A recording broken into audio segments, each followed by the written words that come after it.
اور وہ آدمی جو ساری عمر اپنے باپ سے پیسے لیتا رہا ہے، جس وقت ابو کا ہاتھ ایسے ہوگا نا، میں زندہ نہیں بچوں گا کہ میرے سامنے میرے باپ کا ہاتھ پھیلا ہوا ہے۔ میں بیٹھے تھے، وہ اپنے سامنے بیٹھی ہوئی تھیں، تو میری ایک ہی بہن پاکستان میں ہے، اس کے تینوں بچے بھی آئے ہوئے تھے، وہ بھی آئی ہوئی تھی۔ تو ادھر صوفہ رکھا تھا تو اس پہ میں بیٹھا تھا، 2 لوگوں کا صوفہ تھا، ہے وہ، تو والد صاحب برابر میں بیٹھے تھے۔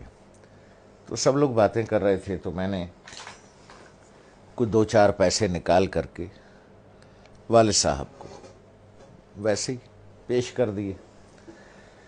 تو میں نے عین اس موقع پر یہ کیا کہ جب میں سمجھا کہ کوئی نہیں دیکھ رہا ہے، ٹھیک ہے، سب اپنے اپنے گپ میں لگے ہوئے ہیں، کوئی نہیں دیکھ رہا ہے، تو میں نے اس موقع سے فائدہ اٹھا کے جلدی سے چھپا کے ابو کو، مجھے نہیں پتا تھا کہ امی دیکھ رہی، تو انہوں نے بڑے زور سے کہا دوبارہ دو، جیسے وہ ذرا سختی سے بات کرتی ہیں۔ تو مجھے یہ تو پتا چل گیا کہ انہوں نے دیکھ لیا۔ تو میں سوچ رہا ہوں کہ یہ کیوں کہہ رہی ہیں دوبارہ دو۔ ان کا نواسا ساتھ بیٹھا تھا، حمزہ، جو ماشاءاللہ 6.25 فٹ کا ہے، اس وقت 6.25 فٹ کا تھا۔ تو مجھے تو انہوں نے بہت سختی سے کہا دوبارہ دو، اور اپنے نواسے سے کہا حمزہ دیکھو ماموں نانا کو کیسے پیسے دے رہے ہیں۔ تو میں نے دوبارہ دے دیے، تو والدہ نے کہا کہ اب اسے بتاؤ کہ تم نے ایسے کیوں دیے۔ تو میں نے کہا دیکھو بھائی حمزہ میاں، یہ میرے والد صاحب ہیں، میں ساری عمر ان کے ہاتھ سے پیسے لیتا رہا ہوں۔ میں نے کہا حمزہ میاں، جس وقت ابو کا ہاتھ ایسے ہوگا نا، تو میں تو مر جاؤں گا، میں زندہ نہیں بچوں گا کہ میرے سامنے میرے باپ کا ہاتھ پھیلا ہوا ہے۔ اس لیے بیٹا میں ایسے دیتا ہوں یہاں رکھ کے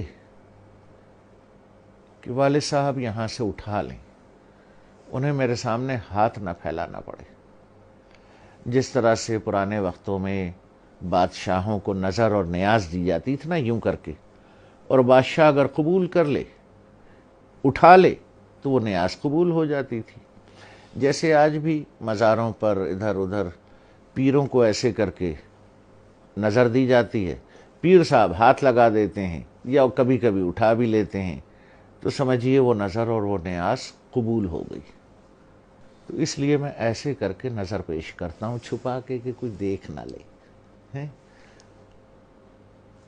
کہ باپ ہاتھ پھیلا رہا ہے۔ نہیں نہیں نہیں، باپ نظر قبول کر رہا ہے، اس نے ہاتھ لگا دیا تو قبول ہو گیا۔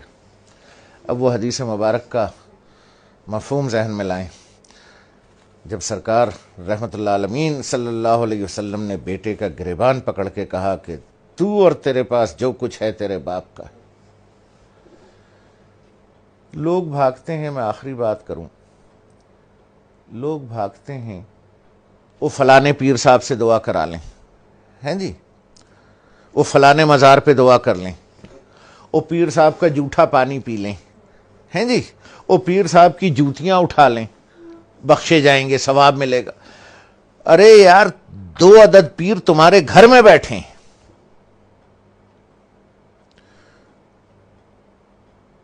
ایک عورت ایک مرد، 2 پیر تمہارے گھر میں بیٹھے ہیں یار، جا کے ان کی جوتیاں سیدھی کر،